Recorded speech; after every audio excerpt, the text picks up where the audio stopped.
morning, or depending when you're watching this, good afternoon, good evening, or good night. My name is Ross, and as always told, I had a voice for radio. So today, we're going to be looking at Magikarp and Wailord Tag-Team GX. That's right, ladies and gentlemen, we did a prediction video about this a little while ago when we knew it was coming. Now we have the image. It was revealed over on IGN.com. I'll pop a link in the description. That's a new one. And to be perfectly blunt, ladies and gentlemen, it is the biggest Pokemon card ever. It's got 300 HP. A little while ago, week or two maybe, we looked at Eevee and Snorlax Tag-Team GX, and I told you that that broke the record for biggest basic Pokemon we'd ever seen. I also told you that I refused to believe Magikarp and Wailord wouldn't break the record, because as little as Magikarp is, I could not envisage a world where we have a non-Wailord card bigger than the equivalent Wailord card. Well, I don't have to imagine that world. That's not the real world, ladies and gentlemen. 300 HP, it's the most we've ever seen. And it gets better because it's weak to grass, not lightning. In the prediction video, I told you that because of things like Electro Power and Thunder Mountain, weakness to lightning would be bad because lightning Pokemon are getting better and better. But it's actually weak to grass, which means stuff like Golisopod and Delmise, either of which actually needs a choice band to get a one-hit KO, even with the weakness. And they're not seeing play right now. Grass decks are just not seeing play right now. And I know that some of you will want to counter with Lost March, but at the Latin American Internationals this weekend, there was one in top 64. It came 61st. It is not a powerhouse deck right now. Obviously, the retreat cost is massive. The retreat cost is 4. Having said that, do remember we looked at Brawny Pad the other day, which gives you an extra 40 HP if it's on a Pokemon with a retreat cost of 4, which means you put that on and you've got 340 HP. A Delmise with a choice band won't get a one-hit KO because it will only be doing 320. Which is kind of hilarious. And of course, being a water Pokemon, you've got Aqua Patch, more on that in a minute, and Brooklet Hill to help you search it out. And I do, before we get into this fully, want to mention that this is the third of the Tag Team GXs we've seen, and the third one that is hand-drawn by the lovely Mitsuhiro Arita. I think it seems a lot like that is going to be the case going forward. If it is, I'm delighted. So before we get to the attacks, we need to talk about the HP, because one of the primary uses for this card is not going to be as an attacker, but as a stalling deck. Just like the old Wailord was, until very recently, in Expanded. We got cards like Faber that gets rid of energy and tools and stadiums. Team Skull Grunt that gets rid of energy from your hand. And then cards like Crushing Hammer and Enhanced Hammer and Plumeria, which also get rid of your opponent's energy. And the goal is very simple. You set a 300 HP Wailord in the active. Yes, of course you're using Brawny Pad here. 340 HP. And then your opponent just can't knock you out. At which point, you can just take a bit of damage and then use cards like Ace Roller and Max Potion to heal yourself completely. And then don't forget you can use things like Power Pad and Lusamine to reuse your Ace Roller as well. And you don't attack and you don't put any energy down or anything like that. You just sit there with your ridiculous HP, get rid of their energy, heal up, and just stop them ever getting set up and just win the game. And that is going to be one of the primary uses of this Wailord deck. And just to be perfectly clear, we've never seen a stalling deck with the potential of this. Decent weakness, redonkulous HP. This can stall like no other deck we've ever seen. It's that relevant. But there are attacks here as well, and the first attack is quite good. In my prediction video, I posited that we would see good attacks that were very expensive. And that's what we've got. 5 water energy, 180 damage. Now 180 is good. Very, very good. You're getting instant KOs on stuff like Rayquaza and Blacephalon. Whack a choice band on there, you're up to 210 and you're getting Zoroark and Buzzwole and all things of that nature. But there are still going to be a few Pokemon out of reach. There is something a little bit sad about putting 5 energy on a Pokemon and then still not being able to get a KO on everything you want to. That in and of itself is actually kind of sad. But you know what, ladies and gentlemen? It's still a good attack, and as we're going to see in a minute, we have ways of getting the energy on here. The problem is you're not going to KO everything. Sometimes this isn't too bad. Take Decidueye. Decidueye does 90 damage and has 240 HP. So frankly, they're not going to be one-hit KO'd by you. It's just not happening.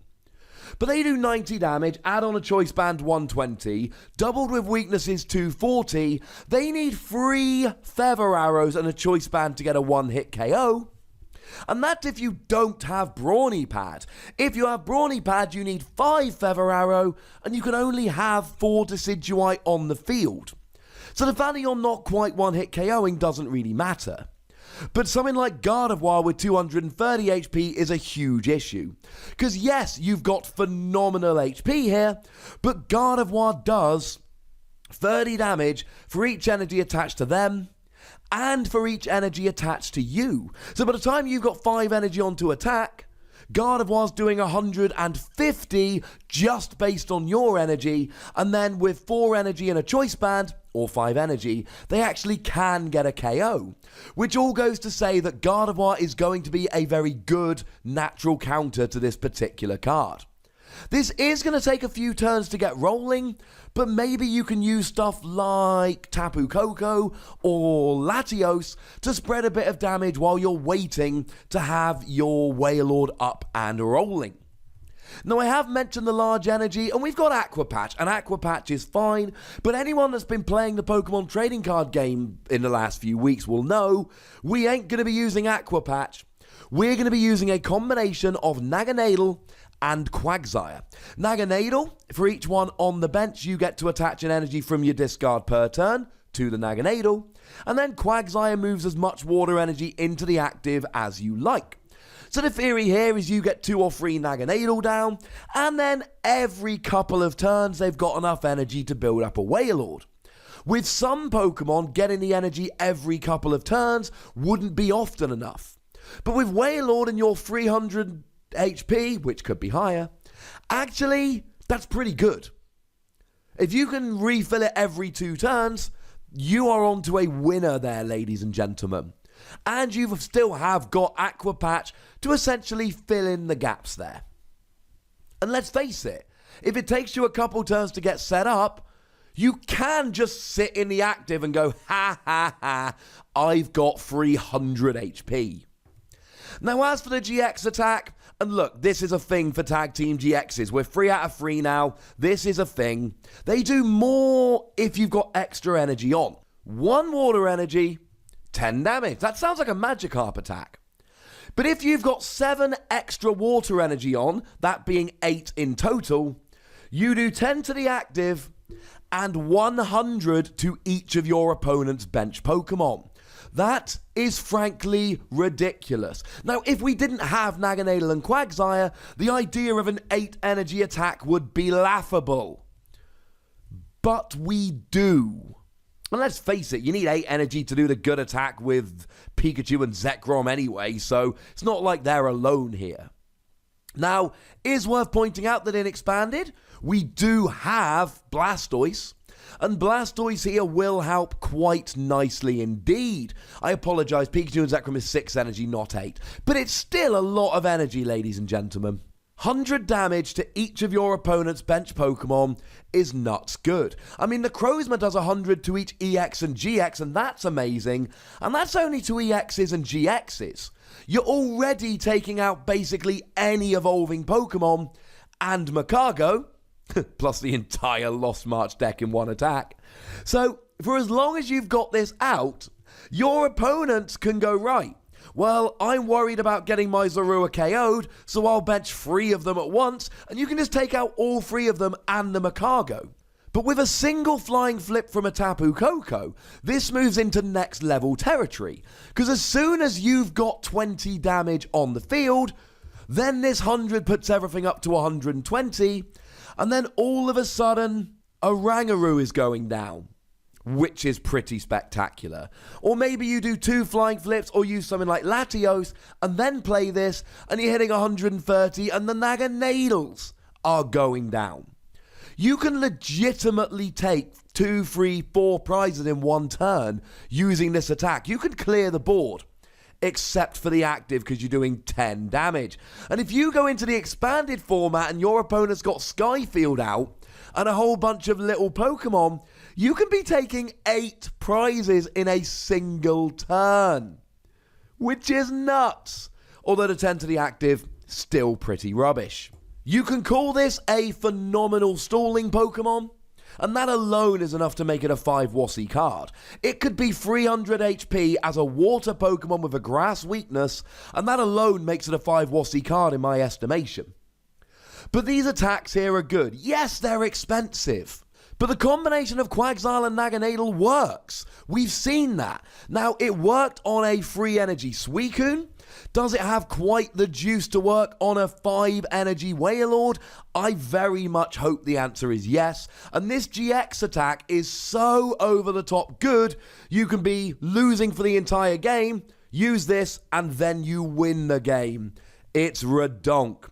Huge shout out to everyone that got in touch with me over Twitter. I got tagged a lot on Twitter when this revealed. Huge shout out to you guys. Anyone who tagged me, you guys are absolutely awesome. Please keep doing this in the future. And a last little note about the artwork. People have basically pointed out that it looks like Wailord is about to eat Magikarp. Well, actually, there's a tiny interview with Arita on the Pokemon website, and he says, Water-type Pokemon give a rather plain impression if you draw them in an underwater setting, so I made Magikarp jump. With the seawater pouring into Wailord's gaping mouth, I was able to give a sense of momentum to the art, but I hope everyone will worry for Magikarp and hope it doesn't get sucked in with the water. We do worry, sir. We do worry. Or maybe it's not actually a Tag-Team GX. Maybe Wailord ate the Magikarp to increase his power.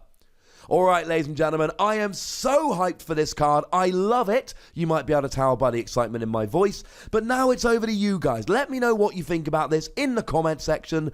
Go nuts, but please do remember the rule. Be nice, would ya? And then make sure you like this video, subscribe to this channel, follow me on Twitter at TheWazzy, and Twitch for some live action at twitch.tv/PTCGRadio. If you want to support the channel, get some bonus podcasts and all of that, head on over to patreon.com/PTCGRadio, where you can do exactly that. And do make sure you're checking out youtube.com/WassyPlays, where I talk about other games and it's awesome. But by far the most important thing as always is to look after yourselves until next time. Thank you very much for watching. My name's Ross, and you've been watching PTCG Radio.